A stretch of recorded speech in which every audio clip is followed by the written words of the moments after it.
歡迎選擇麗音廣播。你好，我係謝拉。今集係聽眾故事投稿特輯，麗音廣播同你一齊聽，一齊驚。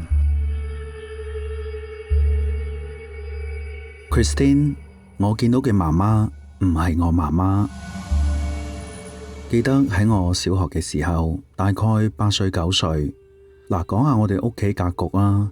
我哋屋企入門先會經過客廳，正對係我間房，然後左邊係飯廳，右邊係阿爸阿媽間房，有張梳妝台。梳妝台塊鏡正對住個門。有一日食完晏，阿媽就去廚房洗碗，我就去佢間房度照鏡，跟住就玩下梳妝台上面嘅嘢。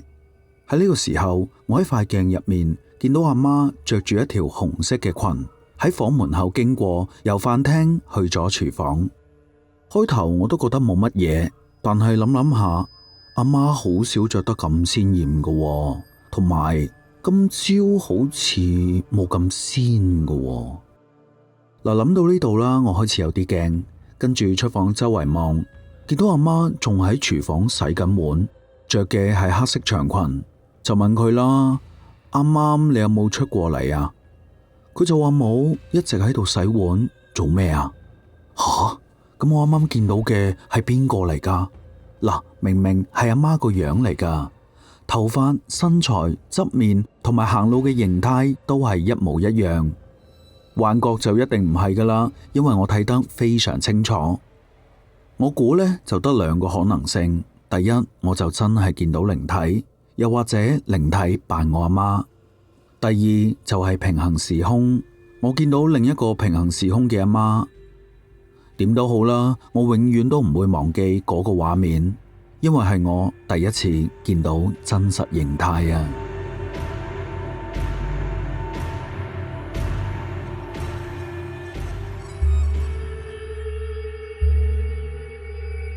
阿 Jan 房門口嘅腳步聲，我記得細個嘅時候住嘅舊屋喺地下，挨住後邊仲有一排平房，離我哋屋企好近。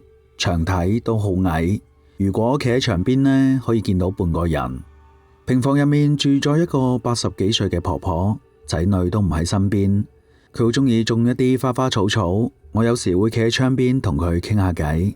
記得應該係4月到5月份之間，婆婆屋企嘅海棠花開得好靚，大紅色。見到婆婆嘅時候，我仲同佢講，真係好好睇啊！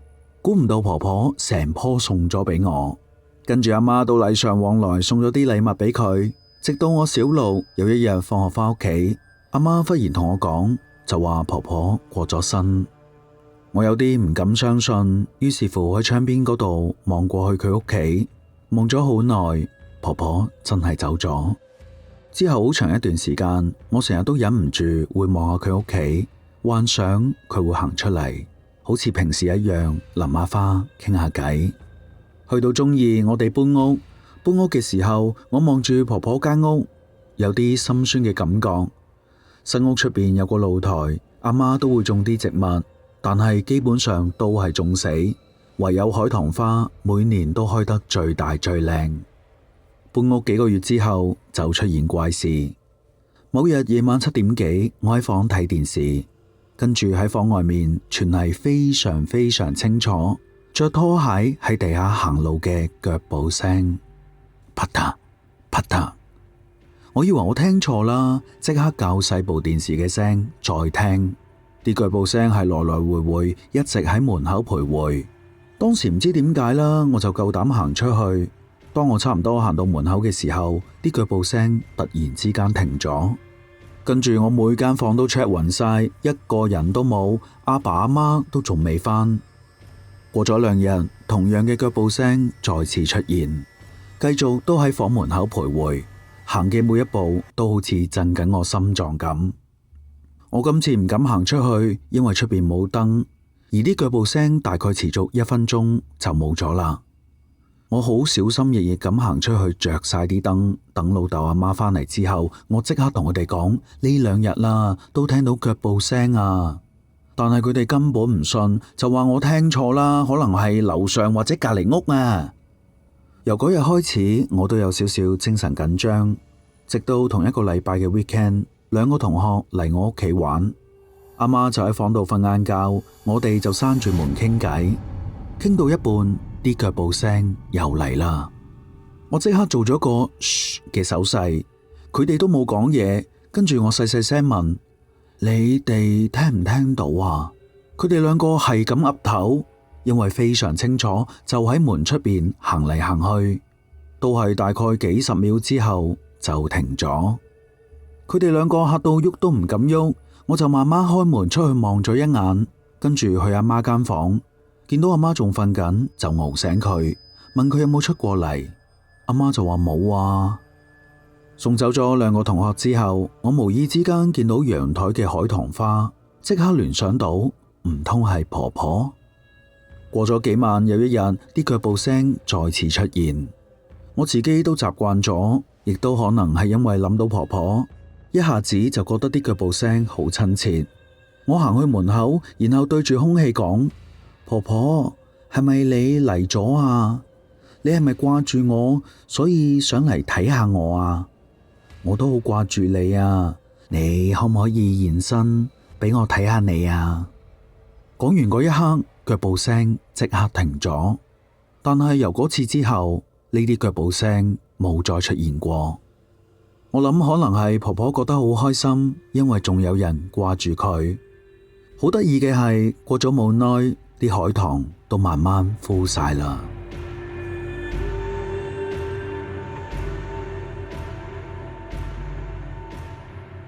Amelia， 仔仔可能見到鬼。我仔仔2歲幾，第一次知道鬼係睇卡通片，裏面有個人物因為夢遊發生咗一系列離奇嘅嘢，令到佢嘅朋友都覺得有鬼，最後真相大白。後來仔仔就瘋狂中意呢啲鬼啊、僵屍啊、怪獸巫婆嘅嘢，仲經常問我：媽媽，呢度有冇鬼啊？媽媽，咁嗰度呢？阿仔比同齡嘅小朋友確實係大膽好多，性格又開朗又中意笑。記得有一次我同老公喺屋企睇鬼片，本身佢喺角落頭玩玩具，跟住有個驚嚇位嚇到我同老公成個彈起咗。望過去嘅時候，發覺個仔睇得仲認真過我哋。跟住我哋嗱嗱臨轉台，去到夜晚嘅時候問翻佢：仔啊，你有冇見到電視入邊嘅鬼啊？佢係咁搖頭，直到有一日，嗰日夜晚佢瞓覺之前，我好似平時咁喺度讀啲繪本俾佢聽，讀完就熄燈攬住佢瞓。我哋張床靠牆，另外一邊係窗台，我背對住窗台攬住佢。佢就係嗰啲小朋友啦，佢就係嗰啲瞓覺喐嚟喐去嘅小朋友，又轉身又坐低又瞓低。但係突然之間，佢好似好驚咁衝過嚟攬住我，好明顯係嚇親嘅感覺。咁大個仔我都係第一次見到佢咁。我問佢做咩啊？跟住佢個頭黐住我唔敢喐，伸隻手指仔出嚟指住窗台嗰邊，就話嗰度有人啊。我望過去，乜都冇喎，媽媽乜都見唔到喎，你不如再睇下。跟住佢再慢慢伸個頭出嚟睇，就話走咗啦。BB 啊，你再睇下房嘅其他地方有冇？佢都話冇。咁佢啱啱係咪喺窗台啊？佢話係。我問咗好多問題，因為想知佢係咪亂講嘢。但係佢嘅表達非常清晰，加埋好驚嘅肢體動作，我覺得佢可能真係見到嘢啊。花花，爺爺過身前一晚嘅怪事。細個嘅時候，我同阿爺一齊住，佢好錫我，有時儲埋啲散紙都留住俾我。阿爸阿媽返工嘅時候好夜先返屋企，所以除咗喺學校嘅時間，基本上我都係同阿爺一齊。我哋住嘅係2層嘅村屋，廁所喺屋嘅外面。嗰陣又冇燈，一到夜晚都係黑麻麻，所以如果夜晚起身去廁所，我都會嗌阿爺陪住我。而阿爺都會拎住個電筒照住，驚我跌親。有一晚又係阿爺陪我去廁所，去完返入屋嘅時候，佢一直回頭望住大門個方向。阿爺啊，你睇緊咩啊？我好似聽到大門嗰度有人喺度嗌我啊！唉，邊有人啊，阿爺，你係咪幻覺啊？講完準備走嘅時候，阿爺又停低，擰住個頭望住個大門，就話：又喺度叫我啦，叫我過去啊！你聽唔到咩？跟住我話：真係冇聲喎，阿爺你快啲瞓啦，太夜啦。就咁，阿爺俾我拉返入房，跟住我就瞓返。第二日瞓醒，我見到阿爺冇冚好被，手腳喺外面。當我諗住幫佢冚嘅時候，發現佢成個身凍晒，一摸隻手，居然係硬噶。跟住我成個人慌晒，再摸佢手臂同埋大髀啲肌肉，全部都係硬噶。跟住我一路喊住叫爺爺，一邊放隻手喺佢個鼻度，發現佢真係冇呼吸。我估唔到阿爺會走得咁突然。我喊住跑去阿爸阿媽間房同佢哋講，接住落嚟嘅一日就係睇住大人喺度搞阿爺嘅後事。當時嘅習俗係要守靈7日，阿爸阿媽同埋叔叔嬸嬸輪流守靈。守靈嗰幾日，有一隻蝴蝶一直飛入我哋屋企。嗱，我哋屋企之前啦係冇飛過任何嘢入嚟。嗰隻蝴蝶見到屋企人咁傷心，仲會飛埋佢哋個身度，好似安慰緊佢哋咁。以前阿爺成日同我講，人死咗之後可能會變成小動物返嚟睇下屋企人，所以我哋全部人都將呢隻蝴蝶當成係阿爺返嚟。7日之後，阿爺埋咗喺阿嫲嘅墓碑隔籬，跟住隻蝴蝶就再冇出現過。我將阿爺過身前一晚嘅嘢話俾爸爸媽媽知，佢哋話可能係阿爺時間到啦，有陰間使者過嚟接佢啊！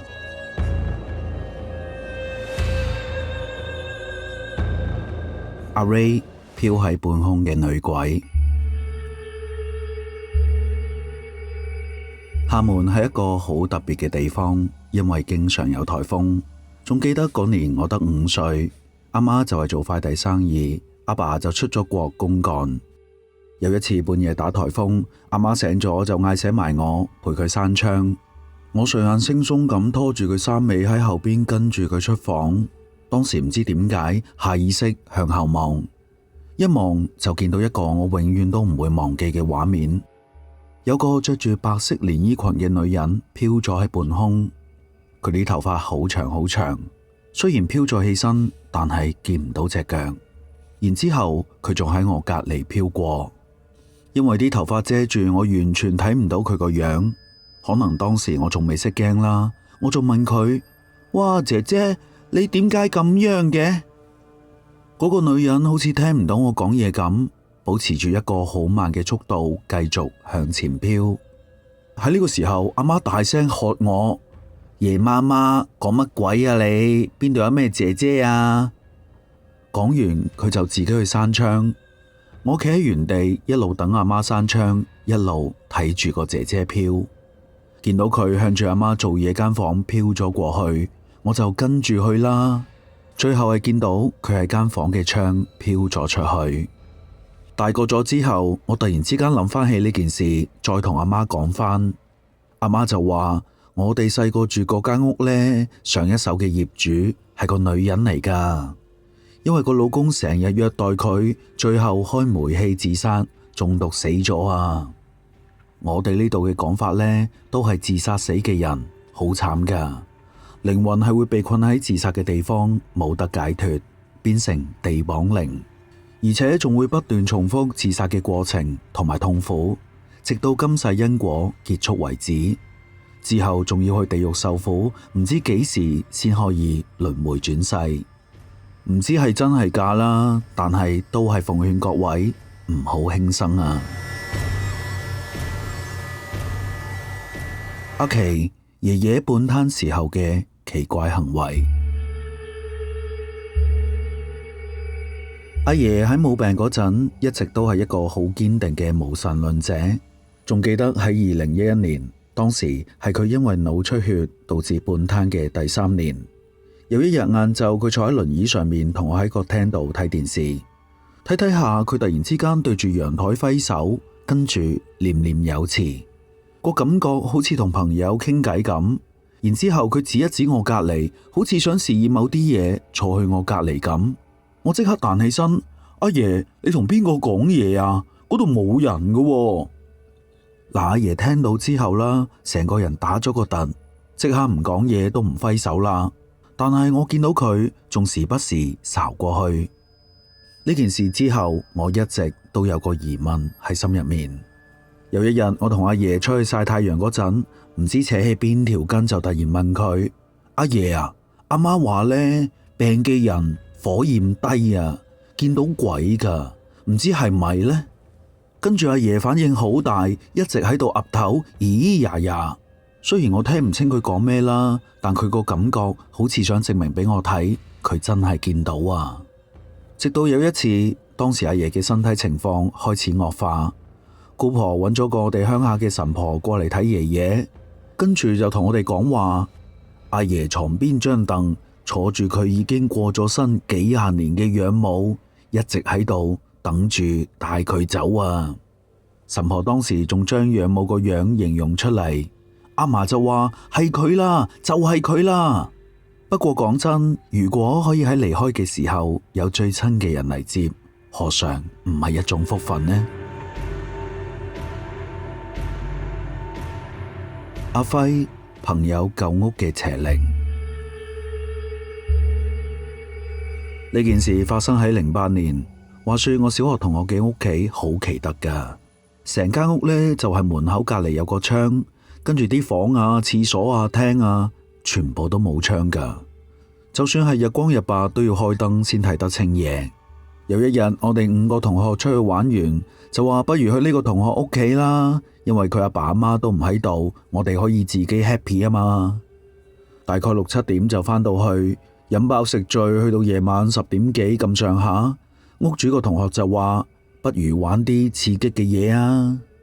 於是乎，我哋喺廳中間擺咗張台，點咗支蠟燭，熄晒燈，喺度講鬼故。當時個同學係背對住佢個大門，面向我哋講故事。講到一半嘅時候，我隔籬位用個手踭頂我，咁我聽得好入神就冇理佢啦。但係佢連續爭咗我幾嘢，咩事啊？佢俾咗個眼神我，睄一睄個門口，哇！我見到一個成面都係爛肉，2隻手揸住個鐵閘，不斷搖嘅嘢。我即刻嚇到尖叫，跟住佢哋望過去，全部都見到。於是乎，5個即刻衝晒入房，鎖門不特止，攞啲櫃啊、台啊，全部頂實道門，就想打電話嗌屋主個爸爸媽媽快啲返嚟救命。但係唔知係因為冇窗啊，定係咩原因，我哋5個人嘅手機全部都冇信號。呢個時候我就噓佢哋，叫佢哋唔好咁嘈，聽下出邊有咩動靜。嗱，當時啦，大家都聽到指甲搲嘢嘅聲，嗰啲聲呢仲要係不斷游走，游下游下，游到去我哋房門口。因為我哋喺房入面呢係反鎖咗道門噶，但係我哋睇到個門把喺度不斷咁戳，大家嚇到鼻哥窿都冇肉，心諗好彩鎖咗道門咋。點知佢戳下嘅時候，個門鎖突然之間彈咗出嚟，我哋就嗱嗱臨不斷頂翻佢入去啦。最恐怖嘅係撳翻入去，佢又彈翻出嚟，撳到我哋手指都痛埋，只可以輪流喺度撳住佢。成件事其實都擾攘咗差唔多1個鐘。突然之間，屋主個爸爸打電話俾佢，佢就喊晒咁嗌救命。佢阿爸就即刻揸車翻嚟，翻到嚟之後開晒門一睇，見到我哋個房門啦、廳周圍嘅牆啦、廳中間擺蠟燭嗰張台啦，全部都係爪痕啊！嗱，呢個地方喺廣州歐莊，我阿婆生前係問米噶，佢就話歐莊淘金一帶以前好多日本人喺嗰邊槍殺平民，加上附近又係亂葬崗，話我哋仲要點蠟燭講鬼故，真係嫌命長啊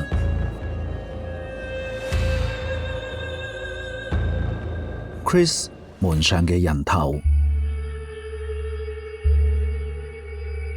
細個嘅時候，屋企條件唔係幾好，我同細佬住喺爸爸媽媽學校嘅單位宿舍入面。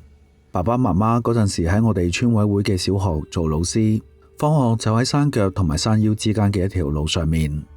當時學校嘅宿舍係冇沖涼嘅地方，只可以去到學校嘅大廚房裏面用大鑊煲水沖涼。個廚房年代非常之久遠，因為見到牆同埋地面都有俾柴火燻黑嘅痕跡，再加上照明嘅設備得屋頂嘅燈泡，個燈泡都唔係好光噶啦，上面仲要黐住好多黑色嘅灰啦，同埋一啲蟲仔嘅屍體，成個廚房好暗好暗。個門就係一個好爛好爛嘅木門，開嘅時候呢，仲會有啲咁嘅聲噶。嗱，記得有一日接近黃昏嘅時候，阿媽就帶我同細佬去廚房煲水沖涼。忽然之間，我喺個門框上面見到一個阿伯嘅頭。個阿伯成面都係鬍鬚，但係一啲都睇唔清個樣。我指住嗰度，媽咪啊，嗰度有個人頭啊！跟住阿媽即刻鬧我，乜嘢啊？邊有人頭啊？但係我望住個頭仲喺度。去到呢度我先知，原來得我一個見到。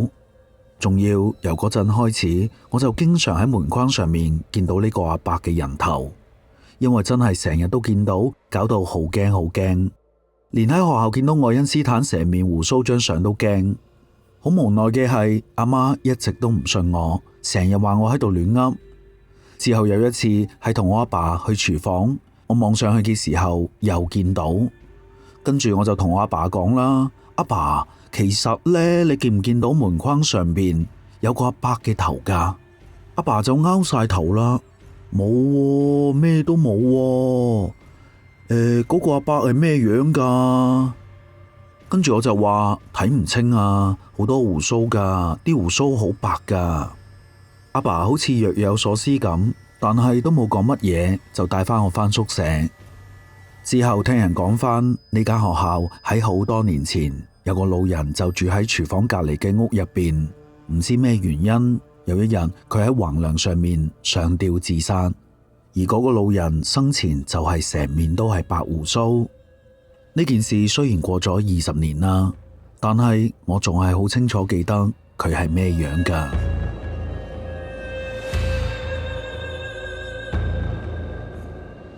Nicole， 小朋友俾靈體抱出嚟。我係內地一間兒科醫院嘅護士，當年好早期入去做嘅時候係唔俾家屬陪護噶，所以病房入面得小朋友同埋醫生、護士。為咗防止小朋友跌落床，床邊都圍咗好高嘅圍欄，圍欄嘅間隔好密，小朋友係出唔到嚟噶。有一晚，醫生值班轉病房嘅時候，發現一個3歲左右嘅住院小朋友企咗喺出面嘅地下。醫生就嗌我哋過去，點解有個小朋友喺度嘅？我哋一睇，個護欄又冇爛啦，又冇放低度，於是乎就問個小朋友：小朋友，你係點落床噶？小朋友就話係一個着紅衫嘅姐姐將佢抱出嚟噶。但係呢個姐姐係冇頭髮噶。跟住我哋嗌個小朋友再描述多啲，我哋越聽越驚，因為佢描述嘅就係之前同一個病房比較大少少嘅一個小朋友，但就喺前幾日因為白血病過咗身，過身嘅時候就係冇晒頭髮噶。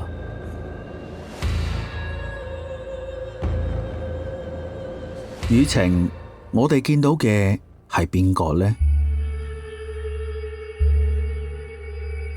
我哋醫院有一個神經外科醫生，因為同病人有醫療糾紛，大半年時間一直都精神緊張。之後聽講仲確診埋輕度抑鬱症，要食藥治療。有一日呢個醫生落樓食晏，經過住院部大樓嘅時候，我同我啲同事啱啱好12點交完更。出門口就見到佢，大家都話：咦，佢今日心情好似特別靚喎，一直笑住㗎喎。唉，咁咪好咯，個人開朗啲，咩都唔係問題啦。點知去到當日晏晝2點幾嘅時候，突然之間收到一個爆炸性消息，呢個神經外科醫生喺自己嘅辦公室入面吊頸自殺。當時覺得好不可思議。明明啱啱仲見到佢心情咁好，點會突然之間自殺噶？但係更加不可思議嘅係，警察嚟到睇返監控，就話佢11點入咗辦公室之後就再冇出過嚟啦。當時我哋第一反應就話冇可能，因為我哋12點交完更先喺樓下見到佢。與此同時，有清潔姐姐都話12點幾嘅時候見過佢噶，仲同佢打過招呼噶，所以大家都唔信，覺得係咪有其他隱情。警察聽完之後就調晒醫院所有監控出嚟，結果發現11點之後冇一個監控錄像出現過呢個醫生。呢個結論令到全院上下震驚，究竟我哋喺樓下見到嗰個係邊個嚟嘅呢？阿慧，黑白無常。記得當年我喺腫瘤科返工嘅時候，有一個末期嘅病人住喺單人房，當時佢嘅情況已經唔係幾好噶啦。有一晚我值夜更去巡房嘅時候，我一入佢間房，佢就醒咗。我就問佢：你啲屋企人呢？佢就話出咗去買嘢。當我想擰轉身出去嘅時候，佢嗌住我：姑娘啊，你可唔可以幫我叫嗰2個人出去啊？聽到呢度，我已經成身毛管戙。伯伯，邊2個啊？企喺牆邊嗰2個啊，着黑衫，仲有一個着白衫。佢哋今日開始成日都企咗喺度噶啦。我同個仔講，個仔又唔理我，又唔識佢哋。唉，點解一直企喺樹嘅啫？我當時覺得阿伯有啲神志不清，就不以為意，但係成個人好寒。點知去到第2日我返工嘅時候，佢哋就話琴晚阿伯走咗啦。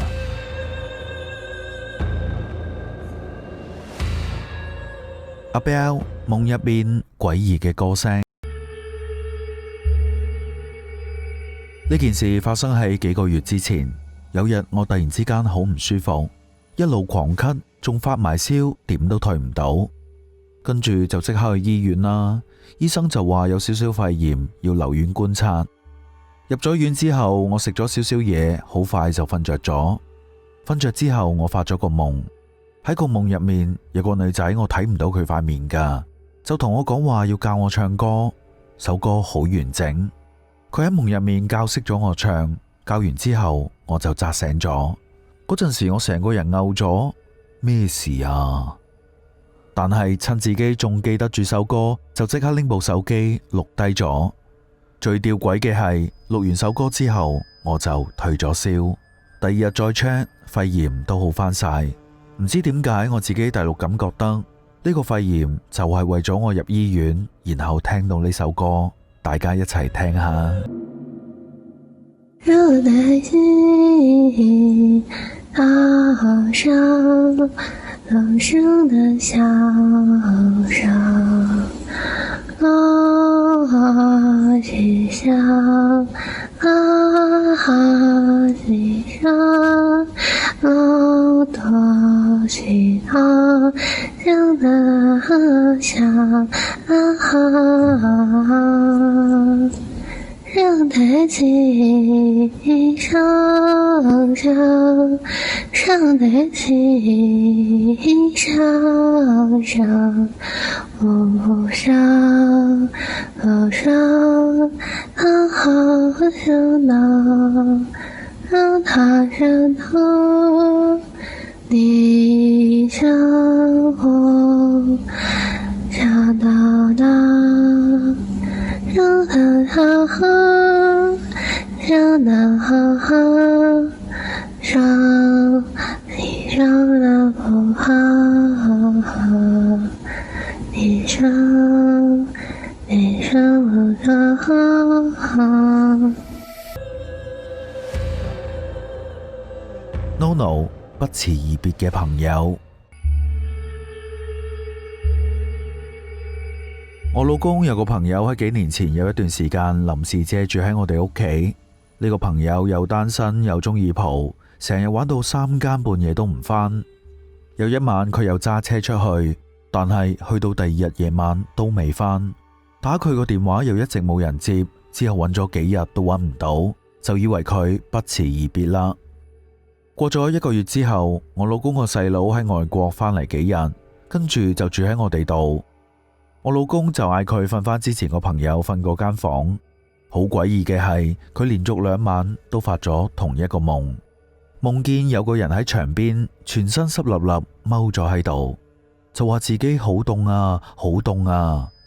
佢不以為意，但係過咗幾日，我哋屋企路邊嗰條河開閘放水，放完之後喺河床嘅轉角位發現咗有架車喺水入面，而喺車入面就係之前唔見咗人嗰個朋友。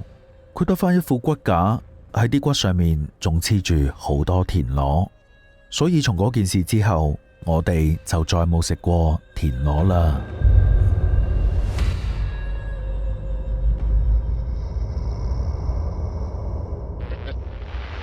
麗音廣播，我聽到有聲。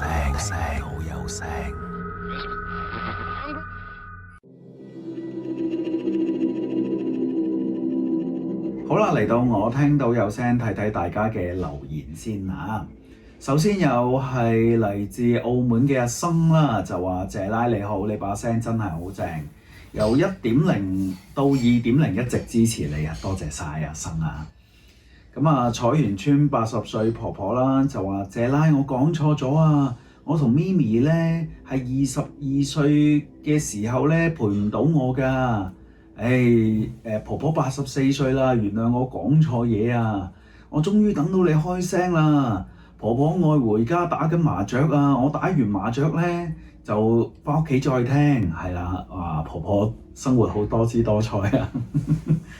跟住 Alan 就話聽完 1.0，而家聽下 2.0，唔知聽過未？當重溫。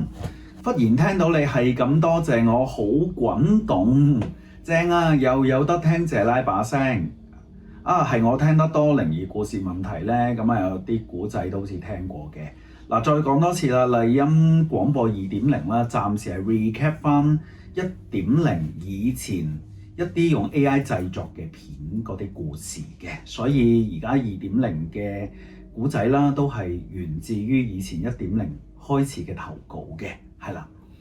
重新演繹過啦，一定比之前好聽啲嘅。好啦，跟住有 Kim Leung 1114啦，就話未聽先 like 加油。Shelly 就話你好謝拉，原來我已經訂閱咗，多謝所有已經訂閱咗麗音廣播 2.0 嘅所有聽眾啊。Maggie 就話我哋拉粉絲一定支持謝拉，多謝晒你 Maggie。撈啦就話每次聽到啊謝拉扮阿婆聲啊，真係好正啊！多謝晒你啊！咁啊 Wayne Cam 啦就話收工有麗音廣播支持你，多謝晒。日文字啊，日文字嚟到 2.0 留言啊，就話 X 光片好堅，係啊，張片我都解釋唔到，因為你 through X 光出嚟冇理由係實體噶嘛，係咪？咁啊，留待大家去考究下究竟係發生咩事啦。跟住司徒啦就話上面啲農村殺人其實都好恐怖，殺人好多啊！咁啊阿木同司機見鬼啊，多謝分享，係啊。